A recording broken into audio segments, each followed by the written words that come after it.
Olá, nós ainda estamos no primeiro módulo, mas nós vamos para a segunda parte dele, onde eu vou falar com você um pouquinho sobre como surgem as tendências de moda no mercado. E é muito interessante, né? Porque a gente fica assim, super. Todo mundo fica curioso, como que os estilistas, como que acabam as semanas internacionais, todas elas, e a gente tem uma mesma cartela de cores, e todo mundo mais ou menos tem as modelagens similares, se são amplas, se são justas, enfim. É muito interessante realmente tudo isso. E eu me lembro que quando eu comecei a trabalhar, na verdade, na época da minha fábrica, né, quando eu era estilista, nós não tínhamos faculdade de moda no Brasil. E já existia em Paris. Eu tinha alguns amigos que faziam faculdade lá. E quando eu viajava para lá para fazer pesquisa, a primeira coisa eu sempre perguntava, gente, como que surgiu essa tendência? Como que surgiu isso? Como surgiu aquilo? E essas cores? Como que é isso, né? Então, é uma coisa assim muito instigante mesmo. E aí eu fiquei sabendo que por trás de tudo tem a economia do mundo, né? Que é o que vai girar dinheiro e retorno para todo mundo financeiro. Bom, nós temos aí dois pontos, tá? Nós temos o corante, né, que são as cores, e temos a fiação, que são os fios. Bom, os fios, não sei se você se lembra, até pouco tempo atrás, nós tínhamos o linho, por exemplo, o linho era muito usado. De repente, o algodão começou a faltar no mercado. E aí o linho começou a ficar muito caro. Com isso, o linho foi sumindo no mercado, foi sumindo, e a mesma coisa aconteceu com a seda pura. Então, o que acontece hoje, né? Os fios foram sendo substituídos por fios até sintéticos, né? Vocês sabem que tem os tecidos sintéticos começaram a surgir para dar um mesmo caimento para determinadas peças que nós não tínhamos antes. Então, a fiação, ela define muito em cima dos fios que existem no mercado, em cima das novas tecnologias que estão surgindo. Então, os tecidos vão ser maleáveis, os tecidos estão surgindo agora tecnológicos, né, de várias formas, como nós temos o Emana hoje, que é um fio que faz bem para a saúde, tem fios que tratam a celulite, tem fios que volta para o esporte. Cada vez mais nós teremos fios que vão ajudar na nossa saúde. Então, isso é a tecnologia que manda. Mas há um tempo atrás não tinha isso. Então, o que nós tínhamos era, temos algodão no mercado? Não temos algodão no mercado. Então, vamos ter disponível algodão, tricoline, linho, seda pura. O que nós vamos ter disponíveis são esses tecidos aqui.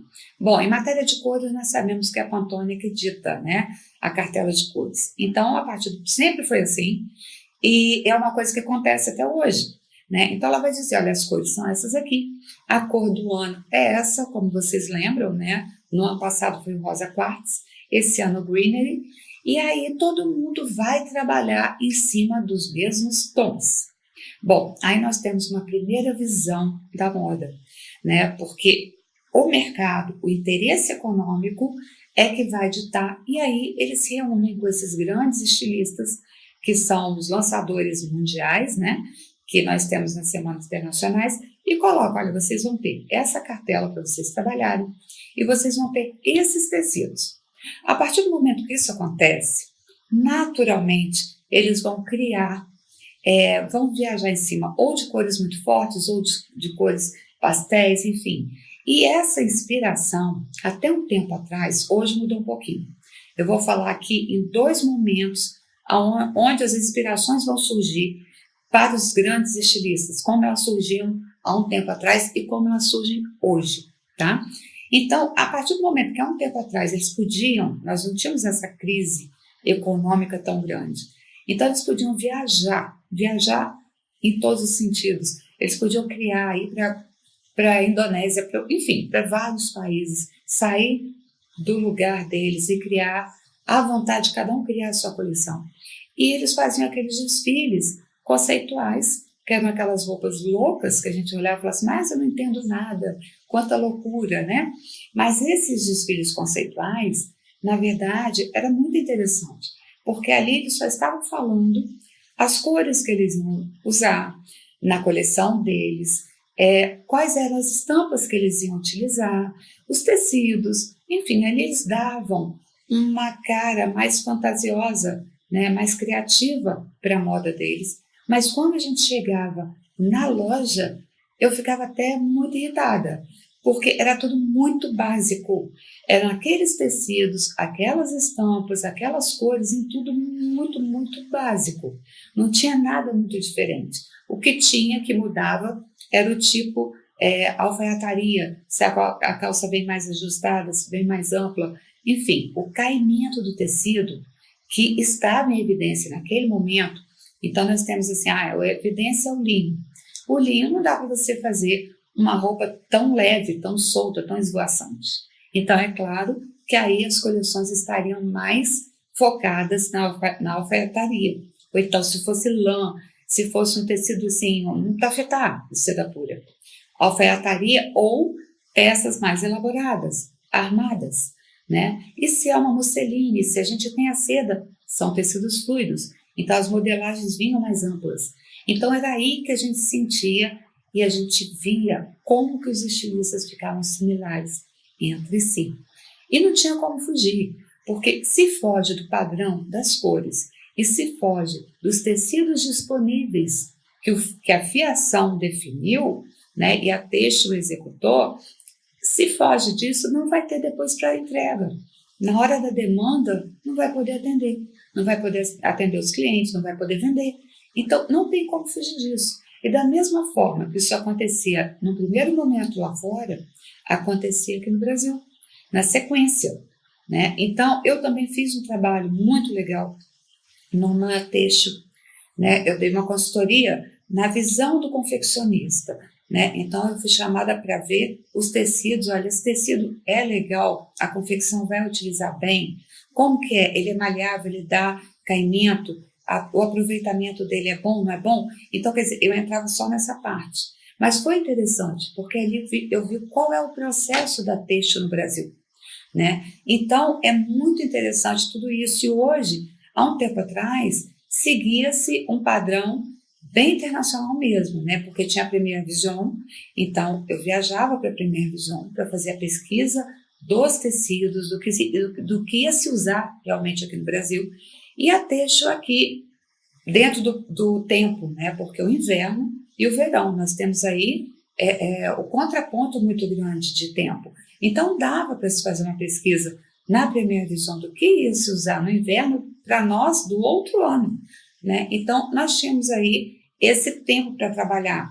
Mas hoje, com a internet, está tudo em tempo real, é tudo online. Então se lança, né? Se vai se lançar um tecido ou determinadas cores no inverno lá, as pessoas já querem no verão aqui ao mesmo tempo. Então, quer dizer, não dá mais tempo de ter duas coleções bem definidas, né, por ano. Não existe mais isso. Então, por isso que eu falo para você que existia o antes, como surgiam as tendências antes e como elas surgem agora, né? Então, tem uma diferença muito grande aí. O que muda do antigamente, que seria 1 ano, 2 anos atrás, para o hoje? Hoje, na verdade, quem está inspirando os estilistas, os grandes estilistas, e eu vou provar isso para vocês aqui no curso, são os próprios clientes, são as influencers, são as blogueiras, né? Elas é que estão ditando moda hoje, né? Então, hoje, o estilista ele começa a conversar muito com o público dele para saber o que essas mulheres ou homens têm o desejo de consumir. Então, a coisa está se invertendo, né? Então, na verdade, eles não podem mais fazer o que eles querem somente da cabeça deles. Eles precisam criar algo que esteja no desejo do consumidor. E isso vale para a gente também. Se a gente não trabalhar, se a gente não conversar muito com o nosso público hoje, a gente vai fazer uma coleção que não vai vender. Não adianta. Então, hoje a pesquisa é fundamental. Se você quiser vender bem, se você não quiser que seu estoque fique parado, hoje é a pesquisa. Porque é dessa forma que você vai para as redes sociais, que você acompanha o seu público, vê o street style, né? Então, por exemplo, lá fora, vamos primeiro lá fora. Os estilistas, nós temos aqui o exemplo do Dolce & Gabbana, que eu vou dar depois, os estilistas estão acompanhando as clientes tops, né? As melhores clientes. Eles ficam acompanhando o dia a dia, o lifestyle delas. Eles estudam tudo que elas fazem para poder criar uma coleção que elas vão desejar. Então, quer dizer, tudo isso vai mudando. Isso muda todo o conceito, muda tudo. É tanto que os desfiles hoje também não estão tão conceituais. Eles hoje estão meio termo, eles estão bem mais comerciais. Porque não adianta fazer o conceitual, porque as pessoas não querem mais ver o conceitual. Porque antes o conceitual, vamos lá, acompanhe meu raciocínio. O conceitual, ele era feito por uma minoria. Era para a imprensa, né? Só a imprensa e um ou outro cliente, né? Hoje, não. Por quê? É online, é ao vivo.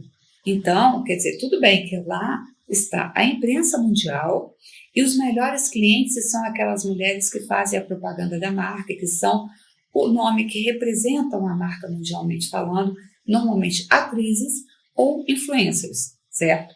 Mas aí o que nós vamos ver? Ao mesmo tempo, em tempo real, nós estamos assistindo ao vivo.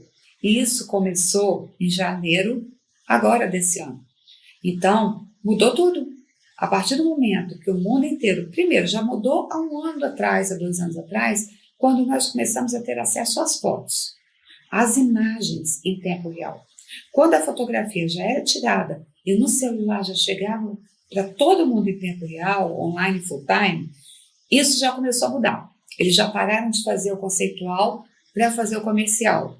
E a partir do momento que, além disso, as marcas estão, além das marcas, as revistas como Vogue, Elle, Bazar, começaram a transmitir ao vivo ali, acabou o backstage. Não tem mais como entrar no backstage, porque é tudo segredo, né? E a gente assiste daqui, a gente assiste junto com a mídia, junto com a imprensa, junto com os melhores clientes.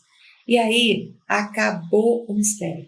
Não dá mais para fazer algo que as pessoas não entendam. Então, com tudo isso, a moda foi mudando, a evolução foi mudando. Então, eu digo para você hoje, como surgem as tendências hoje, no mundo de hoje, né, de poucos anos para cá? Hoje surge na rua.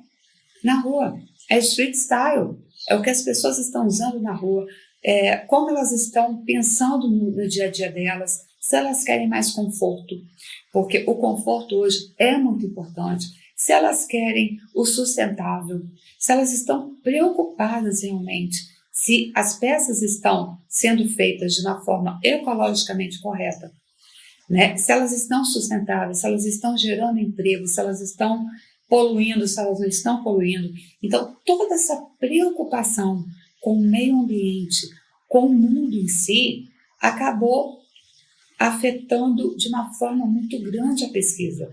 Porque quem não trabalhar de acordo com o momento atual da humanidade, né, com os desejos das pessoas, com essa revolução toda que a gente está vendo aí, de procurar realmente fazer uma diferença. Então, as marcas precisam fazer uma diferença no mundo. Nós precisamos fazer uma diferença no mundo. Então, hoje em dia, virou moda você ser sustentável, você fazer a diferença com o que é belo, mas com o que é real, tá? Com o que é possível e com o que gere desejo dentro dessas vertentes.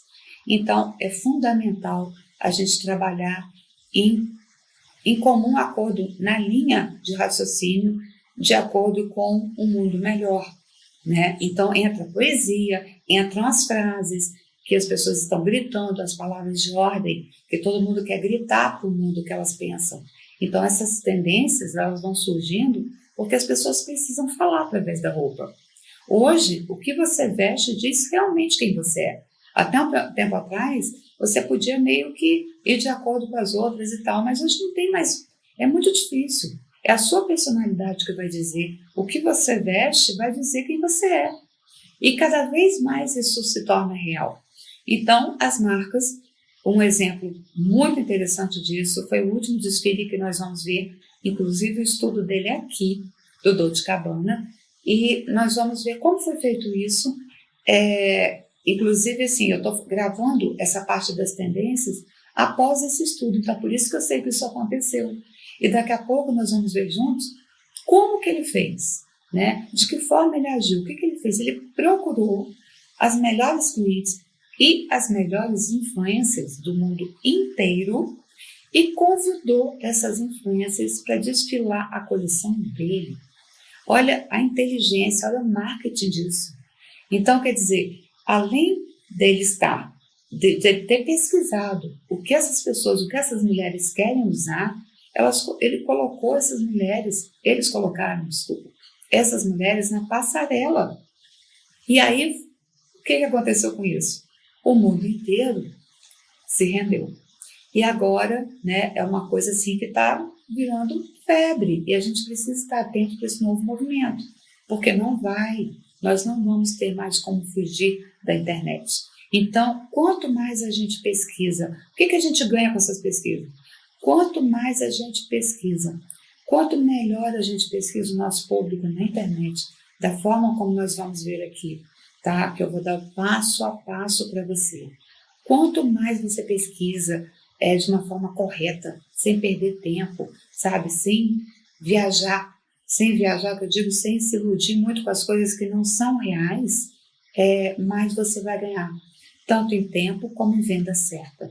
Venda, que isso tudo vai gerar dinheiro para você. Quanto mais você prestar atenção na forma de pesquisar, nas pessoas que você segue, como que isso tudo acontece, mais efeito você vai ter no seu trabalho, mais vai ficar cada vez mais bem feito, cada vez mais visualizado e cada vez mais certeiro. A sua coleção fica com foco, tá? Então, esse é o objetivo do curso e eu acho que vocês vão gostar muito do que vocês vão ver daqui em diante comigo aqui. Bom, eu gosto muito da pesquisa online porque a minha vida é essa, né? Desde 2000 que eu trabalho com pesquisas e na internet quando era ainda de escada. E isso muda diariamente minha vida. Então, todos os dias é uma forma de ver o mundo. Muda todo dia, tudo muda, tá? Então, vamos lá. Vamos partir agora, nós vamos seguir. Eu vou dar um tempinho agora para seguir no próximo vídeo com você, tá? E eu volto porque o tempinho já está esgotado e daqui a pouco eu volto com você para a gente continuar no segundo módulo. Já vamos entrar no segundo módulo e já vamos começar a trabalhar, ok? Vamos lá.